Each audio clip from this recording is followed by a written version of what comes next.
বিসমিল্লাহির রহমানির রহিম। সুপ্রিয় শিক্ষার্থী বন্ধুগণ, আসসালামু আলাইকুম। অ্যাকাউন্টিং স্টাডির পক্ষ থেকে সবাইকে জানাই আন্তরিক অভিনন্দন ও শুভেচ্ছা। এইচএসসি অথবা একাদশ দ্বাদশ শ্রেণীর হিসাব বিজ্ঞান দ্বিতীয় পত্রের অধ্যায় 5 যৌথ মূলধনী কোম্পানির আর্থিক বিবরণী নিয়ে আজকে 16 নম্বর ক্লাসে হাজির হয়েছি। তো এই 16 নম্বর ক্লাসে আমরা সিলেট বোর্ড 2019 নিয়ে আলোচনা করব। তো সিলেট বোর্ড 2019-এ এই যৌথ মূলধনী কোম্পানির আর্থিক বিবরণী এর পূর্বের যতগুলো বোর্ড কোশ্চেন নিয়ে আলোচনা করেছি তার মধ্যে সবচেয়ে কঠিন বোর্ড কোশ্চেন আজকে আলোচনা করব। ঠিক আছে, এই সিলেট বোর্ড 2019-এ খুব আজব কোয়ালিটির কোশ্চেন আসছিল, একটু কঠিন টাইপের। ঠিক আছে, তো কঠিনকেও আমরা কি করব, সহজ করে নিব। আমরা ভয়কে জয় করে নিব। আমরা কখনো ভয়ে থাকবো না, পড়া দেখে কখনো ভয়ে থাকবো না। আজকে এই কঠিনকে কিভাবে সহজ করে পড়া যায় সেটা আমরা দেখব।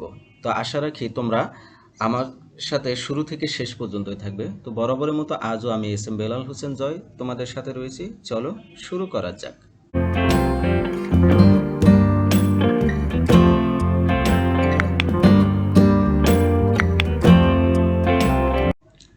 সিলেট বোর্ড 2019 হিসাব বিজ্ঞান দ্বিতীয় পত্রে 1 নম্বর প্রশ্নটা কি বলেছিল দেখো। বলেছে সান্ত্বনা লিমিটেড এর রেওয়া মিল 2018 সালে 31 ডিসেম্বরের জন্য। ওকে, শেয়ার মূলধন দেওয়া আছে 5 লাখ টাকা। শেয়ার অধিহার, এখানে অধিহার কথাটা রয়েছে। তো অধিহারটা সংরক্ষিত বা মালিকানা সত্ত্ব বিবরণীতে যাবে এটা। ঠিক আছে, শেয়ার অধিকারটা মালিকানা সত্ত্ব বিবরণীতে সম্পৃক্ত হবে, সংরক্ষিত আয় বিবরণীতেও সম্পৃক্ত হবে। ঠিক আছে, প্রারম্ভিক মজুত পণ্য 45,000 টাকা, এর মধ্যে আবার মণিহারি অন্তর্ভুক্ত রয়েছে 5,000 টাকা। তো এই মণিহারিটাকে আবার প্রারম্ভিক মণিহারি বলা হবে। ঠিক আছে, কারণ প্রারম্ভিক মজুত পণ্যের মধ্যে প্রারম্ভিক মণিহারি অন্তর্ভুক্ত রয়েছে। তো মণিহারি একটা জিনিস, মজুত পণ্য একটা জিনিস। ঠিক আছে, মণিহারি আমরা জানি পরিচালন খরচ, আবার মজুত পণ্য কি প্রত্যক্ষ খরচ, বিক্রিত পণ্যের ব্যয়ের মধ্যে যায়, তাই না? তো দুইটা জিনিস তো একসাথে দেখাইতে পারবো না। দুইটাই ব্যয়, এটা ঠিক আছে, কিন্তু দুইটাকে একসাথে দেখাইতে পারবো না, আলাদা করে দেখাইতে হবে। পণ্য ক্রয় ও বিক্রয় ঠিক আছে, ফেরত ডেবিট পাশেরটা বিক্রয় ফেরত, ক্রেডিট পাশেরটা ক্রয় ফেরত। প্রাপ্য হিসাব ও প্রদেয় হিসাব, যন্ত্রপাতি, মণিহারি দ্রব্যাদি ক্রয়, এই যে 20,000 টাকা, আর আগে ছিল প্রারম্ভিক ছিল 5,000 টাকা, তাই না? তো তাইলে মণিহারি ইন টোটালি কত হলো? 25,000 টাকা হয়ে গেল। বেতন ও মজুরি 2/3 অংশ কারখানা ব্যয়। তো কারখানা ব্যয়টাকে প্রত্যক্ষ খরচ হিসেবে ধরে নিতে হয়, বিক্রিত পণ্যের ব্যয়ের মধ্যে যাবে।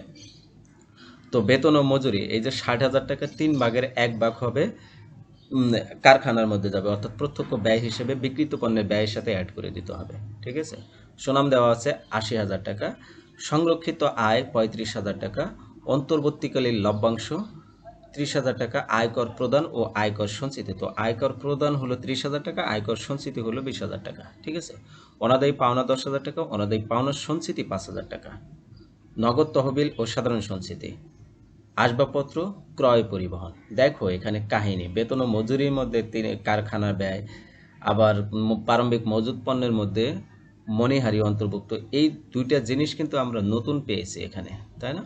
আবার কনফিউশনও হয়ে যাব যে এটা আবার কোথায় যাবে, এগুলো কেমন, এমন কেন। তো আমরা অলরেডি এ সম্পর্কে ক্লিয়ার হয়েই গেছি। কিন্তু প্রারম্ভিক মজুত পণ্য যখন আমরা নির্ণয় করব, তো মণিহারি প্রারম্ভিক মজুত পণ্য থেকে বের করে দেব।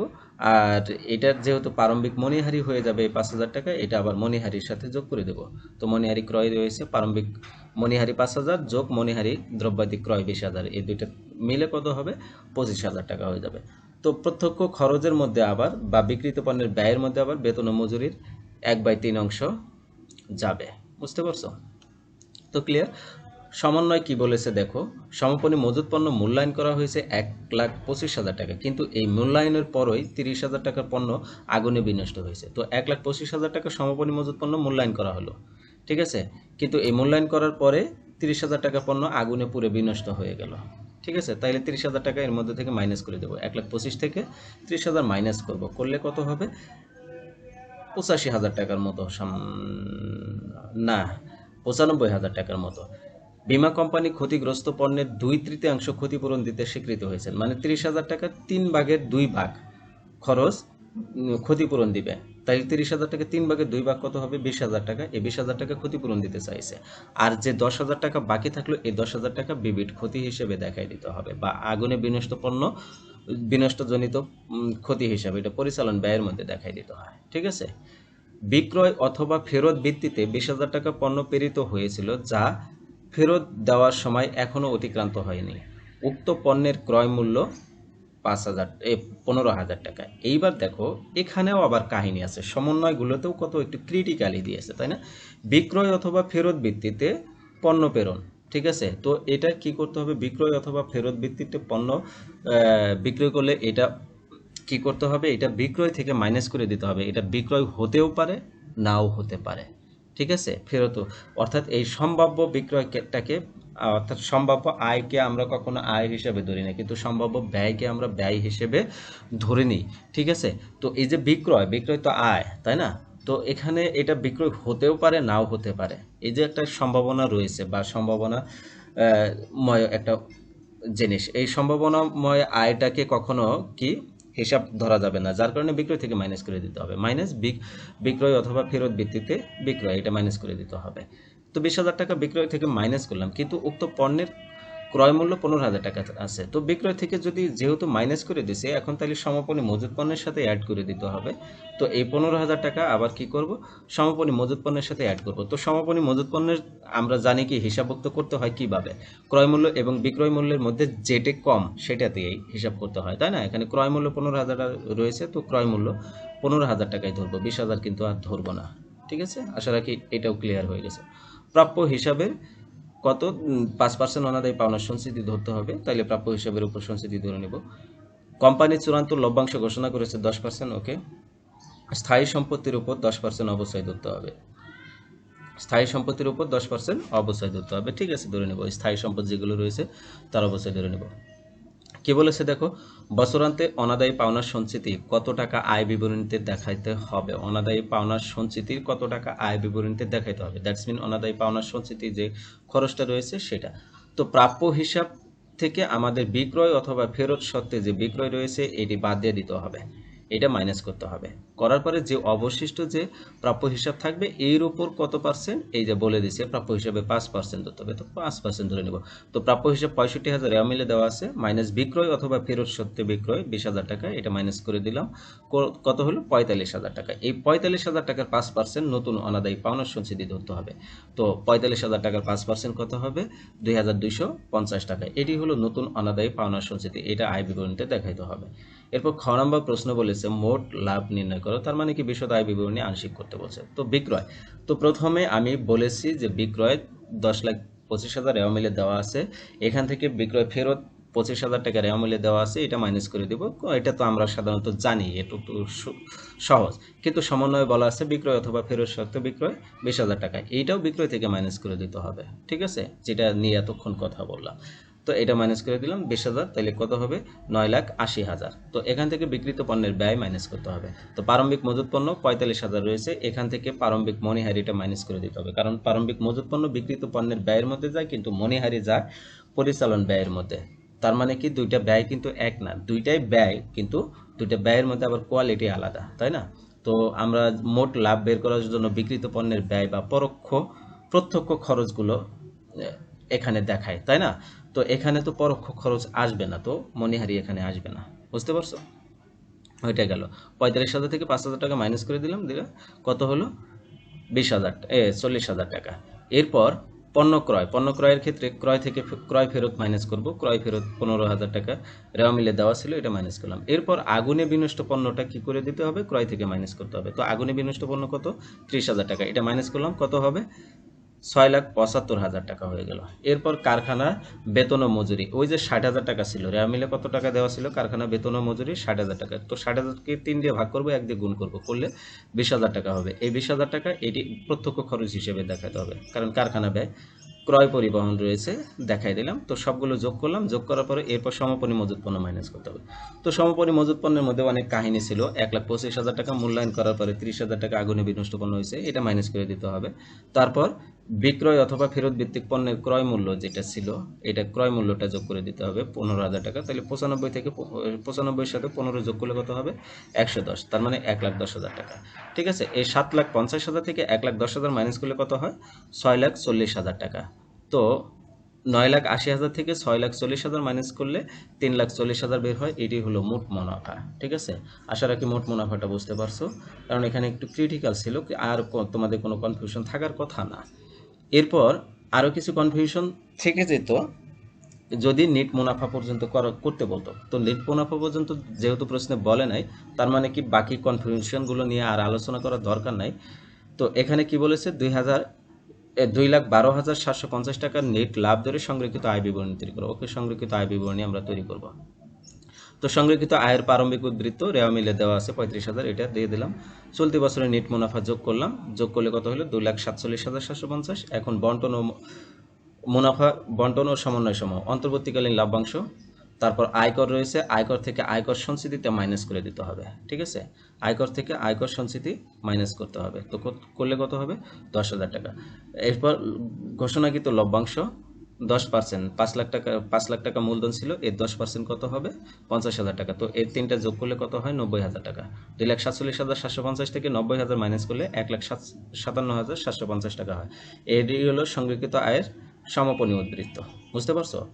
এরপর 2 নম্বর প্রশ্নটা দেখো, মুনমুন লিমিটেডের রেওয়া মিল 2018 সালে 31 ডিসেম্বর তারিখের জন্য বলা আছে শেয়ার মূলধন 6,000 শেয়ার, প্রতিটি 100 টাকা ধরে, তাহলে 6 লাখ টাকা হবে। প্রাপ্য হিসাব প্রদেয় হিসাব 10% বিনিয়োগ 1/4/2018 2 লাখ টাকা। ঠিক আছে, তাহলে বিনিয়োগের সুদ কত হওয়ার কথা, কয় মাসের সুদ দিতে হবে, 4 থেকে 12 পর্যন্ত কয় মাস, 9 মাস হবে। তো বিনিয়োগের সুদ কত হবে, তাইলে দেখো 2 লাখ গুণন 10% সমান কত হবে 20,000 টাকা। 20,000কে 12 দিয়ে ভাগ করব, 9 দিয়ে গুণ করব, করলে যে টাকাটা হবে সেটাই হবে বিনিয়োগের সুদ। কিন্তু বিনিয়োগের সুদ দেওয়া আছে 10,000 টাকা, দ্যাটস মিন আরও কিছু অংশ বাকি রয়েছে বা অনাদায়ী রয়েছে, সেটা আমরা কি করে দেব, যোগ করে দেব। 6,000 টাকা সম্ভবত অনাদায়ী রয়েছে। 9 মাসে 16,000 টাকা হওয়ার কথা, কিন্তু 10,000 টাকা হয়ে গেছে। নগদ তহবিল ও সাধারণ সঞ্চিতি, এটা তো আমরা বুঝবোই। সুনাম সরঞ্জাম, প্রারম্ভিক মজুত পণ্য, পণ্য ক্রয় ও পণ্য বিক্রয়, এগুলো বুঝবো। ফেরত, ডেবিট পাশেরটা ক্রয় বিক্রয় ফেরত, ক্রেডিট পাশেরটা ক্রয় ফেরত। আন্তঃপরিবহন আমরা জানি প্রত্যক্ষ খরচ, বিক্রিত পণ্যের ব্যয়ের সাথে অ্যাড হবে। বহি পরিবহন আমরা জানি পরোক্ষ খরচ, এটা পরিচালন ব্যয়। ঠিক আছে, মজুরি প্রত্যক্ষ খরচ।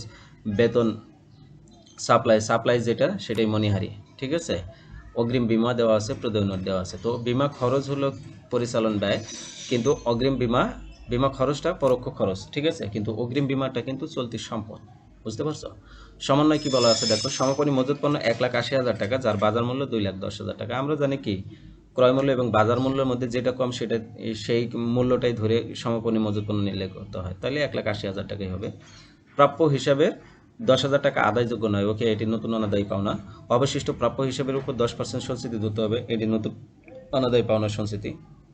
মুনাফাবিহীন বিক্রয় 20,000 টাকা, এটা বিক্রয় থেকে মাইনাস করতে হবে, ক্রয় থেকেও মাইনাস করতে হবে। কি করতে হবে, বিক্রয় থেকেও মাইনাস করতে হবে, ক্রয় থেকেও মাইনাস। ঠিক আছে, কারণ এটা লাভও হয় নাই, লসও হয় নাই। ঠিক আছে, অর্থাৎ এটা দিয়ে কোনো এখানে বিশদ আয় বিবরণীতে বা আর্থিক অবস্থা বিবরণীতে কোনো কাজে আসবে না।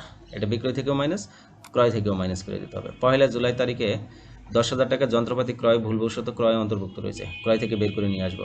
ঠিক আছে, যার সংস্থাপন ব্যয় 30,000 টাকা মজুরি অন্তর্ভুক্ত আছে, তাহলে মজুরি থেকেও আবার বের করে নিয়ে আসবো। তো বের করে নিয়ে আসে যন্ত্রপাতির 1 লাখ টাকা আর 30,000 টাকা, এই দুটো আবার যোগ করে দেবো। ঠিক আছে, 1,30,000 টাকা যন্ত্রপাতিতে অ্যাড হয়ে যাবে। যন্ত্রপাতির উপর 10% অবশ্যই ধরতে হবে।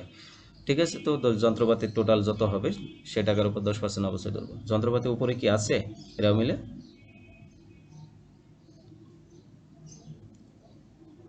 না নাই। তো রেওয়া মিলে নতুন এই যন্ত্রপাতির দাম হলো কত, 1,30,000। তো 1,30,000 টাকা 10% কত হবে 13,000 টাকা। ঠিক আছে, এই 13,000 টাকা যন্ত্রপাতি অবশ্যই 13,000 টাকা হওয়ার কথা না, কারণ 1 জুলাই তারিখে কিনছে, তাই 13,000-এর অর্ধেক হবে 6,500।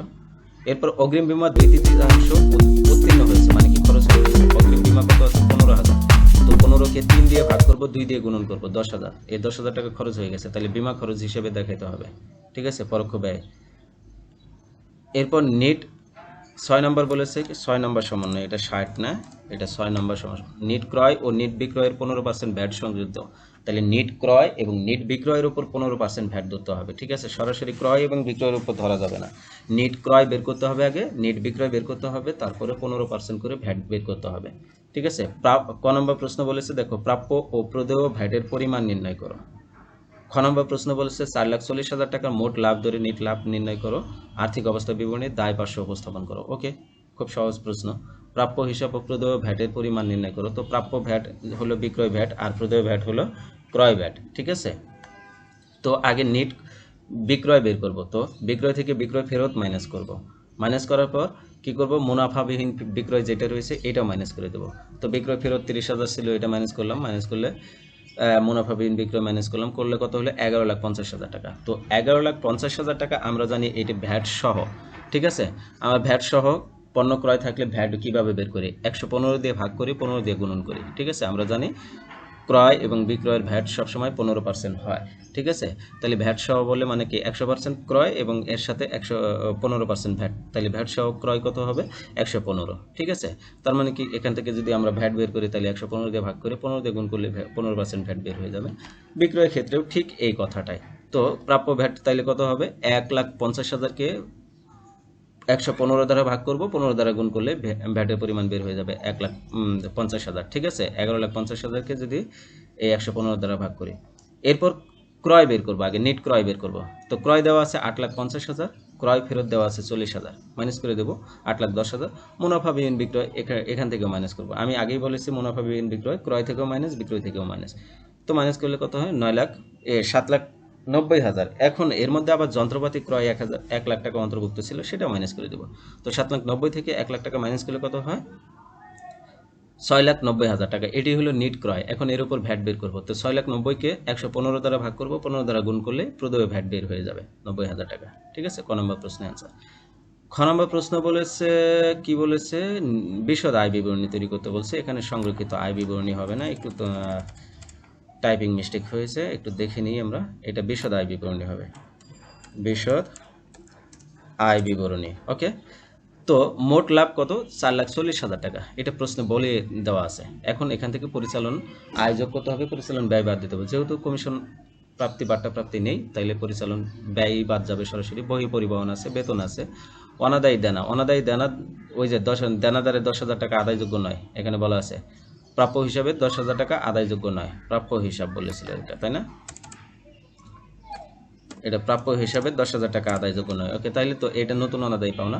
আর অবশিষ্ট দেনাদারের উপর 5% সঞ্চিতি ধরতে হবে। তো প্রাপ্য হিসাব কত টাকা ছিল, এই যে প্রাপ্য হিসাব 1,60,000, এর মধ্যে 10,000 টাকা আদায়যোগ্য নয়, তাহলে কি 10,000 বাদ দিলে কত হবে 1,50,000, 1,50,000-এর 10% হবে 15,000 টাকা। তো 15,000 টাকা নতুন অনাদায়ী পাওনার সঞ্চিতি, এটা যোগ করে দেব। পুরাতন অনাদায়ী পাওনার সঞ্চিতি থাকলে সেটা ম্যানেজ করে দিতাম, কিন্তু রেওয়া মিলে দেওয়া নাই। বিমা খরচ, বিমা খরচ হয়ে যায় আমরা কিভাবে বের করব, অগ্রিম বিমা থেকে বের করব। কারণ এখানে বলা আছে বিমা অগ্রিম বিমা 2/3 উত্তীর্ণ হয়েছে, তাহলে বিমা খরচ কত হবে 15,000-কে 3 দিয়ে ভাগ করব, 2 দিয়ে গুণ করব, করলে 10,000 টাকা হবে। এই 10,000 টাকা বিমা খরচ হিসেবে দেখাই দেব, ঠিক আছে। এরপর যন্ত্রপাতির অবচয়, যন্ত্রপাতির উপর 10% অবশ্যই ধরতে বলছে। তো যন্ত্রপাতি ক্রয় করা হয়েছে জুলাই মাসের 1 তারিখ, ওকে। যন্ত্রপাতি খরচ হলো কত, 1 লাখ টাকা দিয়ে ক্রয় করছি আর 30,000 টাকা সংস্থাপন ব্যয়, তাহলে 1,30,000 টাকা হওয়ার কথা, তাই না। তো এর 10% হবে 13,000 টাকা, কিন্তু 1 জুলাই তারিখে ক্রয় করা হয়েছে, তাহলে জুলাই থেকে ডিসেম্বর পর্যন্ত কয় মাস হবে, 6 মাস। এই 6 মাসে অবচয় ধরতে হবে, তাহলে 13,000-এর অর্ধেক কত হবে 6,500 টাকা। এটা যন্ত্রপাতির অবচয় 6,500 টাকা, ঠিক আছে। যন্ত্রপাতির অবশ্যই 6,500। তো যোগ করে দিলাম, সবগুলো যোগ করে 4,40,000 থেকে এই পরিচালন ব্যয় 1,61,500 মাইনাস করলে বের হয় 2,78,500। এটাই হলো পরিচালন মুনাফা। এর সাথে অপরিচালন আয় যোগ করব। তো অপরিচালন আয় আমরা বিনিয়োগের সুদটা যে দেখব। তো দেখো বিনিয়োগের সুদ এখানে বলা আছে বিনিয়োগ 1/4/2018 2 লাখ টাকা। তো 2 লাখ টাকা 10% করলে কত হবে 20,000 টাকা, কিন্তু 1/4/2018 আছে, তার মানে 9 মাসের সুদ ধরতে হবে। তো 20,000-কে 12 দিয়ে ভাগ করবো, 9 দিয়ে গুণ করবো, হবে কত 15,000 টাকা, কিন্তু বিনিয়োগের সুদ রেওয়া মিলে দেওয়া আছে 10,000, তাহলে 5,000 টাকা এখনো বকেয়া রয়েছে। তো আয়ের বকেয়াটাকে অনাদায়ী বলা হয়, ঠিক আছে। তো বিনিয়োগের সুদ 10,000 টাকা যোগ অনাদায়ী বিনিয়োগের সুদ 5,000 টাকা, যোগ করলে কত হবে 15,000 টাকা। 15,000 টাকা দেখাই দেবো। তো 2,78,500-র সাথে 15,000 যোগ করলে নিট মুনাফা বের হয় 2,93,500 টাকা। এটি খ নম্বর প্রশ্নের অ্যান্সার ছিল। গ নম্বর প্রশ্ন বলেছিল যে আর্থিক অবস্থা বিবরণী দায় 500টা দেখাও, ঠিক আছে। তো দায় পাশে যা যা যায় মালিকানা সত্ত্ব এবং দায় যেটা যায়, ঠিক আছে। ইস্যুকৃত বিলিখিত ও আদায়কৃত মূলধন প্রতিটি 100 টাকা ধরে 6,000 শেয়ার 6 লাখ টাকা, ওকে। সঞ্চিতি উদ্বৃত্ত আসবে, নিট মুনাফা সমাপনী উদ্বৃত্ত যেটা আছে সেটা, সাধারণ সঞ্চিতি 50,000 টাকা, এই দুইটা যোগ করলাম, যোগ করলে কত হলো 3,43,500।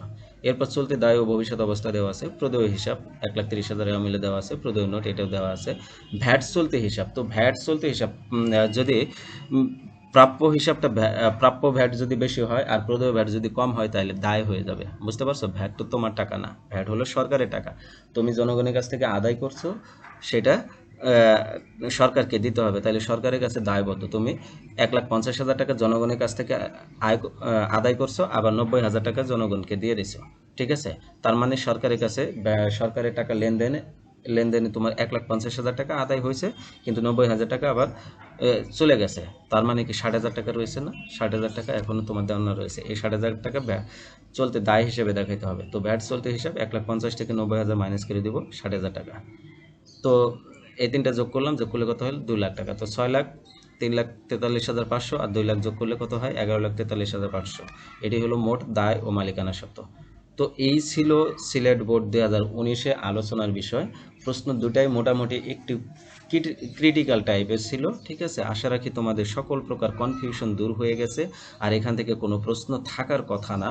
তারপরেও যদি কোনো প্রশ্ন থাকে বা কোথাও কোনো বুঝতে প্রবলেম হয়, আমাকে কমেন্টের মাধ্যমে জানাই দিবা, অথবা আমার পার্সোনাল ফেসবুকে নক করতে পারো। ডিসক্রিপশন বক্সে পার্সোনাল ফেসবুকের লিঙ্কও দেওয়া থাকবে।